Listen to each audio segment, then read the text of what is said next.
اللہ عز و جل قرآن عظیم میں یوں ارشاد فرماتا ہے، وہی ہے رب جس نے رسول کو بھیجا ہے دین حق کے ساتھ، هو الذی ارسل رسولہ بالہدی ودین الحق، ہدایت اور دین حق کے ساتھ بھیجا ہے وہ اللہ ہے۔ اور اپنے رسول کو کس لیے بھیجا ہے؟ لیظہرہ علی الدین کلہ، رب تعالیٰ فرماتا ہے تاکہ یہ رسول کا لایا ہوا دین دنیا میں سب سے زیادہ غالب آ جائے، ہر دین پر یہ غالب آ جائے۔ وَلَوْ كَرِهَ الْمُشْرِكُونَ، اگرچہ مشرک اس کو ناپسند کریں۔ مطلب یہ ہے رسول مختار صلی اللہ تعالی علیہ وسلم جو دین متین لے کر دنیا میں تشریف لائے، یعنی دین اسلام، قرآن کا چیلنج ہے کہ یہ پوری دنیا میں غالب آ کر رہے گا، غالب آ کر رہے گا، اور قرآن کی کوئی بات جھوٹ ہو نہیں سکتی۔ اسلام غالب آئے گا پوری کائنات، سب سے بہتر سب سے برتر جو دین کہلائے گا دنیا میں وہ اسلام، کیونکہ یہی دین حق ہے جس کے متعلق قرآن پاک نے ارشاد فرمایا۔ اب یہ کب غالب آئے گا، کیسے غالب آئے گا؟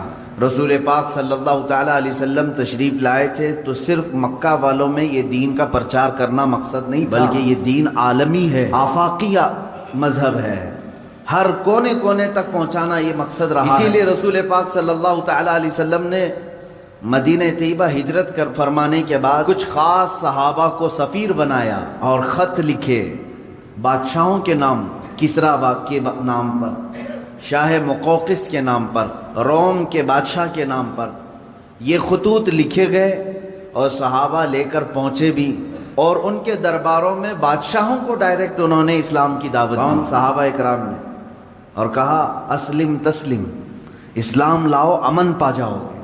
چھوٹی گلیوں میں نہیں، صحابہ نے براہ راست کس پہ تبلیغ کیا؟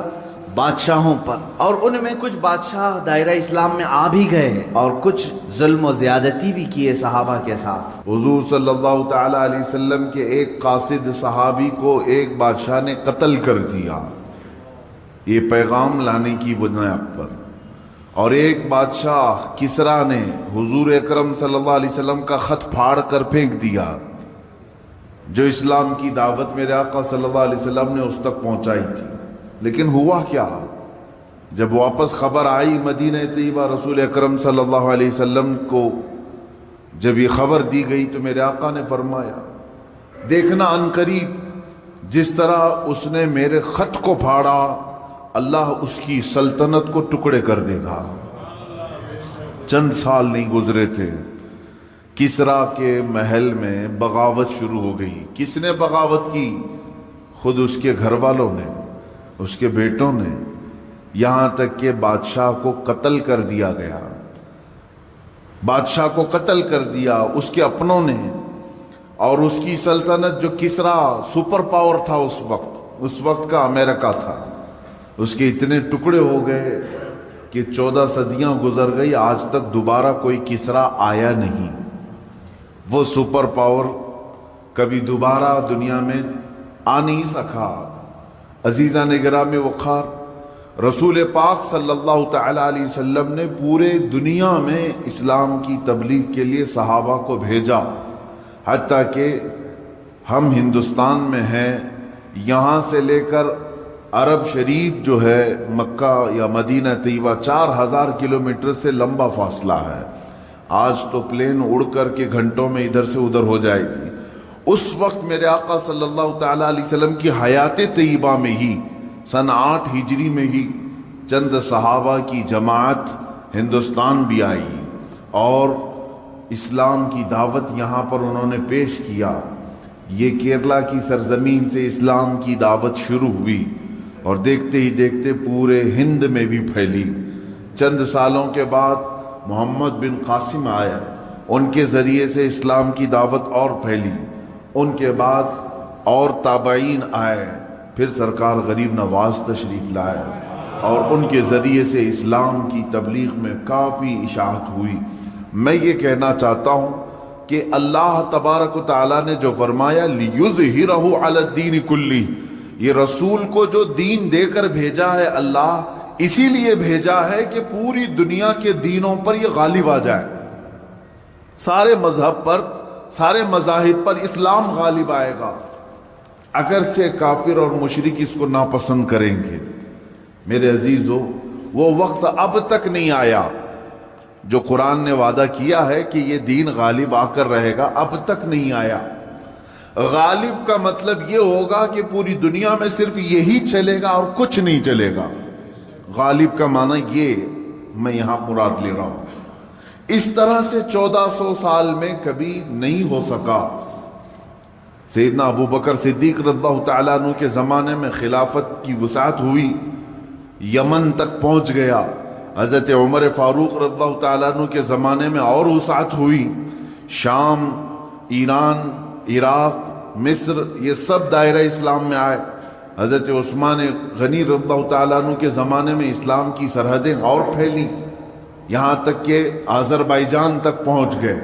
مولا علی کرم اللہ وجہہ الکریم کے زمانے میں اور وسعتیں ہوئی، ہند تک اسلام پھیل چکا تھا۔ اب اسی طرح بعد کے جو ملوک آئے، یعنی اموی جو خلافت تھی، اس میں جتنے بادشاہ آئے انہوں نے بھی اسلام کی وسعتوں کو پھیلایا، لیکن پورے کے پوری دنیا پر اسلام کو غالب کرنے کے لیے کوئی بادشاہ نہیں آیا۔ تقریباً عباسی خلافت جو ہے 550 سال کے قریب چلی۔ ان کے بعد خلافت عثمانیہ جو ترکی کی ہے، ان کی بھی حکومت تقریباً 600 کے آس پاس چلی، 650 سال تک۔ اب اندازہ کرے ترکی کی خلافت عثمانیہ کی بھی سرحدیں تقریباً 3 انٹرکانٹیننٹل تک پہنچتی تھی، بر اعظم۔ افریقہ بھی اس میں شامل تھا، ایشیا کے بہت سارے ممالک شامل تھے، یورپ کے بھی کئی ممالک اس میں شامل تھے ترکی کی خلافت عثمانیہ کے انڈر میں۔ پھر بھی غالب جس کو کہتے ہیں وہ نہیں تھا، بہت سارے ممالک اسلام میں نہیں تھے۔ تو اب یہ 14 صدیوں کی تاریخ میں نے آپ کو اجمالاً بتا دی، خلافت راشدہ سے لے کر خلافت عثمانیہ تک، خلافت راشدہ سے لے کر خلافت عثمانیہ تک، یعنی تقریباً 632 عیسوی سے لے کر 1921 تک پورا کا پورا جو یہ یعنی مسافت ہے، اس میں سب بادشاہان اسلام، خلفائے اسلام آئے، لیکن دین غالب جس کو کہا گیا ہے قرآن میں وہ نہیں تھا۔ ہاں چند ملکوں میں ہے، آج بھی 57 کنٹریز میں اسلام ہے تقریباً۔ اسلام تو پوری دنیا میں ہے، لیکن 57 کنٹریز ایسی ہیں جو اپنے آپ کو اسلامی ملک کہتی ہیں، جہاں کے بادشاہ، جہاں کا نظام اکثر بیشتر اسلام سے ملتا جلتا ہے۔ اسلامی کنٹریز کے نام پر 57 ملک آج بھی ہیں، لیکن پھر بھی جو اللہ نے فرمایا پوری دنیا میں غالب آئے گا وہ نہیں ہوا۔ اب ہم رب تعالیٰ سے پوچھتے ہیں مولا وہ کب آئے گا جب پوری دنیا پر صرف دین اسلام غالب ہوگا اور رسول کا یہ دین غالب آ کر رہے گا، یہ بات طے ہے۔ جب اللہ نے فرمایا تو ہونا ہے۔ اس سے پہلے جو حالات آئیں گے وہ بھی میں بتاؤں گا آج کی اس گفتگو میں۔ رسول پاک صلی اللہ تعالی علیہ وسلم سے ہی پوچھ لیتے ہیں کہ آقا آپ کا لایا ہوا یہ دین پوری دنیا کے چپے چپے میں کب پھیلے گا، کب ہر انسان دائرہ اسلام میں رہے گا؟ اللہ کے نبی صلی اللہ تعالی علیہ وسلم ارشاد فرماتے ہیں قیامت کے قریب میری اولاد میں ایک میرا بیٹا پیدا ہوگا جس کا نام محمد ہوگا، حضور صلی اللہ علیہ وسلم کے نام پر ہوگا، اور دنیا اسے لقب سے یاد کرے گی مہدی کے نام سے۔ اور حضور اکرم صلی اللہ علیہ وسلم نے ارشاد فرمایا میری نسل میں، میری اولاد میں، حضرت فاطمہ کی اولاد میں جب وہ پیدا ہوں گے دنیا میں اور پھر ان کی خلافت قائم ہوگی تو فرمایا گیا کہ پوری دنیا میں صرف اور صرف اسلام غالب آ کر رہے گا۔ اب وہ زمانہ کب آئے گا؟ ہاں اللہ کا وعدہ برحق ہے۔ اللہ نے فرمایا یہ دین پوری دنیا پر غالب آ کر رہے گا، چاہے تم پسند کرو نہ پسند کرو. اب میری گفتگو کو بھی بہت سارے لوگ ناپسند کریں گے. وہ یہی کہیں گے ایک سامپردائک بھاشن ہے, یعنی ایک دوسرے کے بھید بھاؤ کی بات نہیں. میں کہوں گا اگر تم زندہ رہو گے تو دیکھو گے انشاءاللہ العزیز تم بھی اس چیز کو ایکسپٹ کرو گے جو تمہاری روح کو سکون پہنچانے والی چیز ہے, تمہارے قلب میں اطمینان ڈالنے والی چیز ہے. اسلام کا مطلب یہ ہے پیس, کہ تمہارے دلوں میں اور روح میں وہ سکون پیدا کرتا ہے.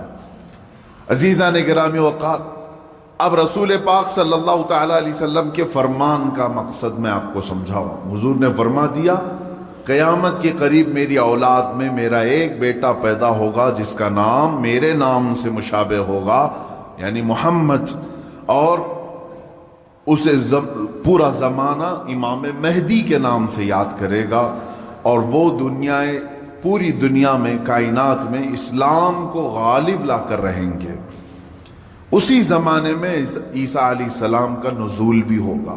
حضرت عیسیٰ علیہ السلام آسمانوں پر آج بھی باحیات ہیں, یہ ہمارا عقیدہ ہے سارے مسلمانوں کا. امام مہدی کے زمانے میں عیسیٰ علیہ السلام اتریں گے. یہ کون سا علاقہ ہوگا اس کے متعلق حدیثیں ہیں. حضرت امام مہدی کا جو ظہور ہے یہ کب پیدا ہوں گے یہ نہیں معلوم, ظاہر ہوں گے, پیدا ہو چکے ہوں گے, آج بھی ہو سکتا ہے, ممکن ہے, پاسبل ہے. جب ان کی عمر پاک 30-40 سال کے آس پاس ہوگی اور یہ مکہ مکرمہ میں خانہ کعبہ کے طواف کے دوران ایک لشکر آئے گا جو خانہ کعبہ کو ڈھانے کی کوشش کرے گا, حملہ کرے گا, اور حضرت امام مہدی دعا کریں گے. آپ کی دعا کی بدولت اللہ تعالیٰ اس آئے ہوئے لشکر کو زمین میں دھنسا دے گا. لوگ اسی دن پہچان لیں گے اور ان کے ہاتھ پر خانہ کعبہ کے سامنے بیعت کریں گے. اب یہاں سے امام مہدی کا ظہور ہوگا, لیکن اتنا آسان نہیں ہے کہ سب مہدی مہدی کرتے ہوئے ان کے پیچھے چل پڑیں گے, بلکہ ان کے جانی دشمن بن جائیں گے وہاں کچھ لوگ جو ان کو قتل کرنے کی یا ہلاک کرنے کی کوشش کریں گے. امام مہدی اپنے متبعین کو لے کر ملک شام کی طرف چلے جائیں گے. اب ملک شام وہ ہے جس زمین کو میرے آقا صلی اللہ تعالی علیہ وسلم نے ارشاد فرمایا یہ حشر کی زمین ہے, یہ حشر کی زمین ہے, سارے لوگ ہانکتے ہوئے ادھر ہی لے جائے جائیں گے. آج شام سے سب بھاگ رہے ہیں, بمباری ہو رہی, لیکن میرے آقا نے فرمایا ایک زمانہ ایسا آئے گا کہ سب ہجرت کر کے ملک شام کی طرف جا رہے ہوں گے, سب جمع ہو رہے ہوں گے, ملک شام جمع ہو رہے ہوں گے, اور وہاں امام مہدی پہنچیں گے اور وہاں آپ کی خلافت قائم ہوگی, اور عدل و انصاف اس قدر ہوگا کہ پھر وہ زمانہ آئے گا کہ شیر اور بکری ایک ساتھ چر رہے ہوں گے, کوئی ایک دوسرے پر حملہ نہیں کرے گا, اتنا امن قائم ہوگا. یہ رسول پاک صلی اللہ علیہ وسلم کی احادیث میں ہے. اب امام مہدی کی امامت کے دوران وہ فجر کا وقت ہوگا جب حضرت عیسیٰ علیہ السلام آسمان سے اتریں گے, اور جماعت کھڑی ہونے والی ہوگی, قائم ہونے والی ہوگی. حضرت عیسیٰ علیہ السلام ایسے اتریں گے جیسے ان کے جسم پر نہائے ہوئے قطرے ٹپک رہے ہوں. آپ کو حضرت امام مہدی پہچانیں گے اور آپ کو لا کر کے مصلی کی طرف بڑھائیں گے. نبی اللہ ہیں, روح اللہ ہیں, عیسیٰ ابن مریم سلام اللہ علیہ, قرآن پاک میں جن کے تذکرے ہیں, وہ اللہ تبارک و تعالیٰ کی نشانیوں میں سے ایک نشانی ہے, وہ عیسیٰ آئیں گے. اب وہ نبی جب امام مہدی ان کو آگے بڑھائیں گے, حضرت عیسیٰ علیہ السلام امامت کے لیے آگے نہیں بڑھیں گے, اور کیا فرمائیں گے؟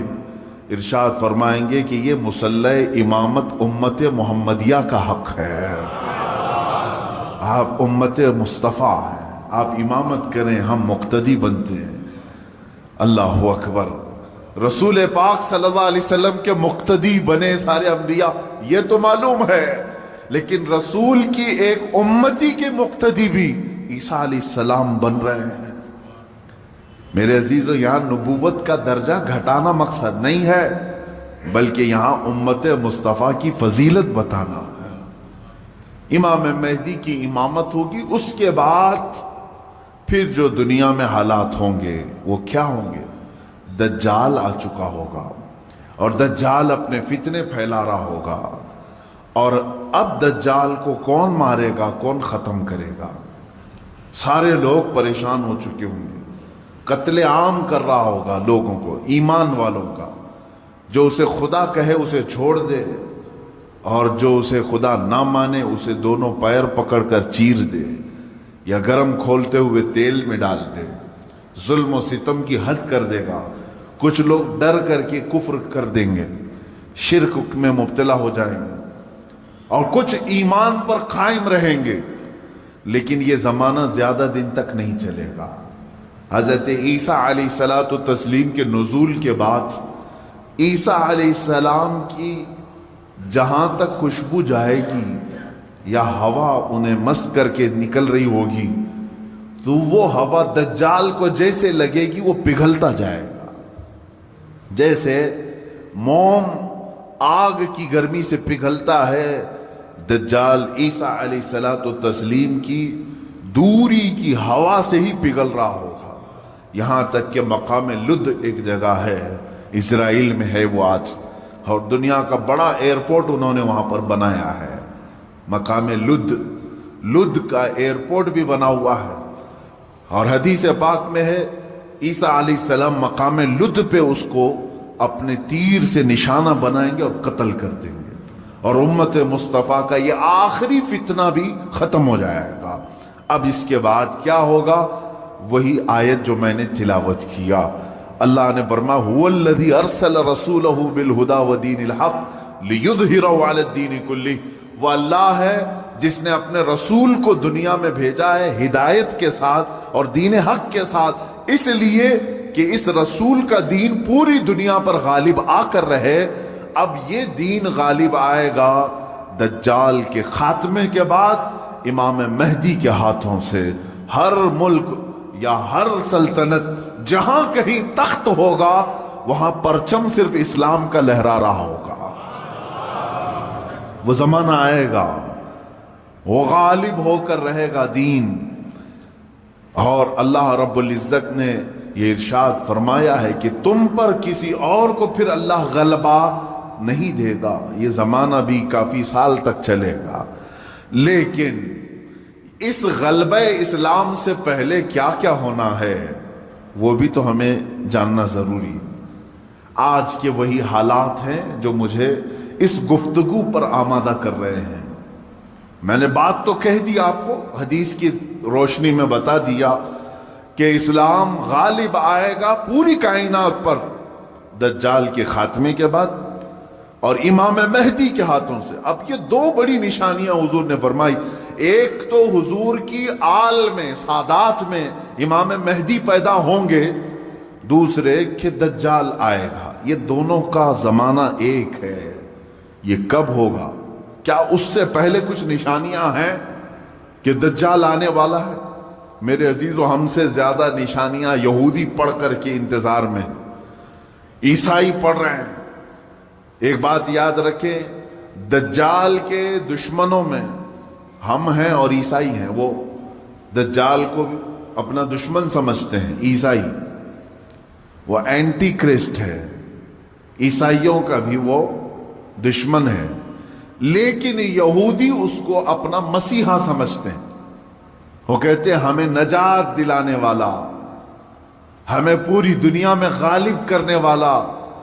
جیسے آج ہم حدیث پاک پڑھ کر کے کہہ رہے امام مہدی آئیں گے اور پوری دنیا میں اسلام غالب ہوگا، یہودی یہ کہتے ہیں لوسیفر آئے گا یا دجال آئے گا، جس کو وہ مسیحا کہہ رہے ہیں، اور وہ ان کو نجات دلائے گا سارے ظلموں سے اور پوری دنیا میں ان کی حکومت قائم کرنے میں ان کی مدد کرے گا۔ اور اس لیے دجال کے آنے سے پہلے جو جو نشانیاں ہونی ہیں یہ یہودی خود کر کے دکھا رہے ہیں۔ کیا ہے؟